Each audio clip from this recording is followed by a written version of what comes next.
All right, so you've got access to the Paradox Algo suite and you're ready to actually put these indicators to work on NQ. Good, because most people get the tools and then just sit there. They overthink it, they try to make it more complicated than it needs to be. Today, I'm walking you through exactly how I use these 5 indicators to read NQ futures. Not some theoretical approach, not some back-tested fantasy. This is the real process. How to spot where the big money is positioned, how to time your entries, and honestly, how to stay out of trouble when the market gets weird. We're going to keep this practical. You already know how to use TradingView, you understand the basics of trading NQ. Let's just focus on making these indicators work for you. So here's the thing about trading NQ Muley with our indicators. It's not about having a crystal ball. It's about reading what's already happening. The smart money leaves footprints everywhere. You just need to know what to look for. I use 5 tools here: Quantum Flow for order blocks, Signal Wave for directional bias, Trend Score to confirm that bias actually has some teeth, Edge Flow to spot when big orders are hitting, and Deep Wave to keep me out of the chaos. Each one has a job. None of them work alone. That's important to understand right off the bat. This isn't about finding the magic indicator that calls every move. It's about building a system where multiple confirmations for you risk any money. First thing every morning, I'm checking the higher time frame setup, usually 40 minutes, sometimes 4 hour if the market's been choppy. I need to know what kind of day we're dealing with. Signal Wave tells me if we're in a buy range or sell range. Simple concept, but this is your foundation. If Signal Wave is showing buy range, I'm looking for long setups. Sell range, I'm looking for shorts. If it's neither, well, sometimes the best trade is no trade. But here's where most people mess up. They see buy range and immediately start looking for any excuse to go long. That's not how this works. You need Trend Score to back it up. I keep Trend Score at 0.03 for longs, minus 0.03 for shorts. When Signal Wave shows buy range, but Trend Score is sitting at like 0.01, that's weak sauce. Yeah, technically it's positive, but barely. Those are the setups that go nowhere, or worse, turn against you right after entry. Wait for alignment. Once I've got my bias sorted, I drop down to my trading time frame. Could be 5 minute, could be 3 minute, depends on how active I want to be that day.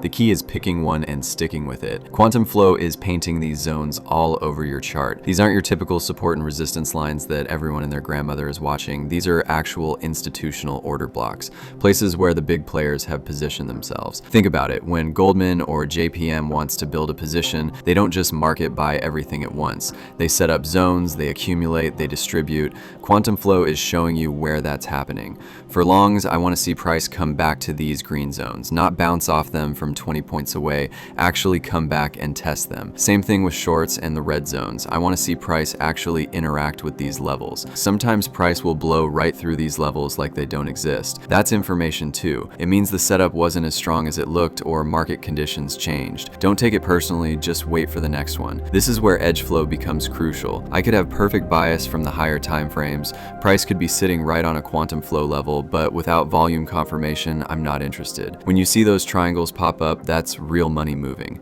Up triangle means serious buying pressure just hit the market. Down triangle means heavy selling. But, and this is important, only pay attention to the triangles that show up at your quantum flow levels. Edge flow can trigger anywhere. Middle of nowhere, random candles, doesn't matter. The market is always moving money around. What matters is when that volume hits at levels where institutions are already positioned. That's when you get real moves. I see people taking every edge flow signal that pops up. That's not systematic trading, that's gambling with better graphics. Wait for the confluence. Quantum flow level plus edge flow confirmation. Now you've got something worth risking money on. Deep wave is probably the most important indicator for keeping your account intact. When this thing starts climbing toward 1, the market is telling you it's getting choppy. Above 1, and you should be thinking about stepping aside entirely. I don't care how good your setup looks. I don't care if all 4 other indicators are screaming at you to take the trade. High volatility kills consistency, period. You might win the trade, you might even win several trades, but eventually that volatility is going to whipsaw you out of positions that should have been winners.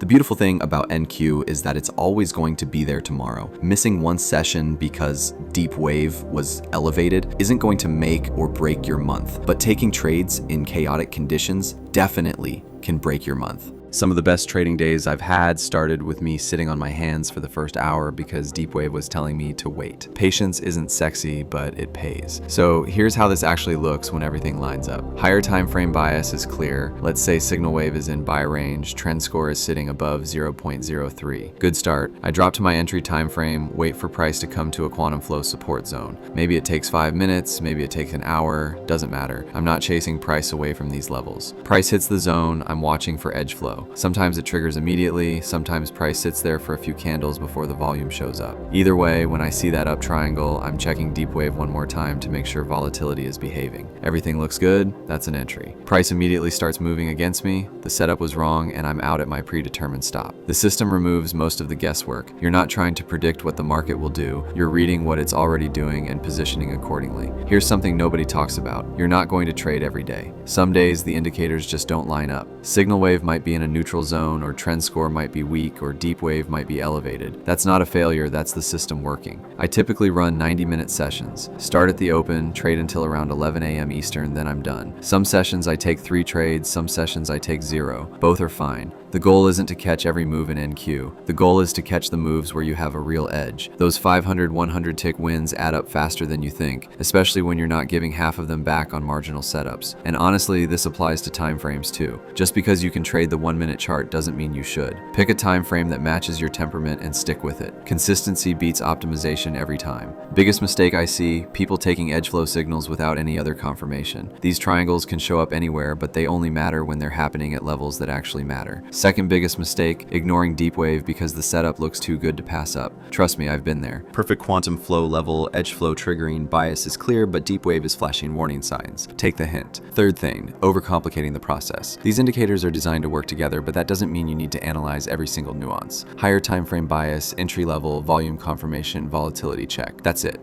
Don't add extra steps just because you can. Look, manual trading NQ isn't about finding some secret sauce that nobody else knows about. It's about reading institutional behavior and following their lead. When they're accumulating, you accumulate. When they're distributing, you distribute. When they're sitting on the sidelines, you sit on the sidelines. These indicators give you that institutional perspective. Quantum flow shows you where they're positioned. Signal wave and trend score tell you what they're thinking about direction. Edge flow shows you when they're actually putting money to work. And deep wave keeps you out of the conditions where even they struggle. Use the tools, trust the process, and remember that the best trade is sometimes no trade. The market rewards patience and punishes impatience. Your job is to be ready when the high probability setups present themselves, not to force setups that aren't there. That's the approach. Questions, thoughts, different ways you've been using these indicators, drop them in the comments. Always interested to hear how you're adapting this stuff to your own trading style.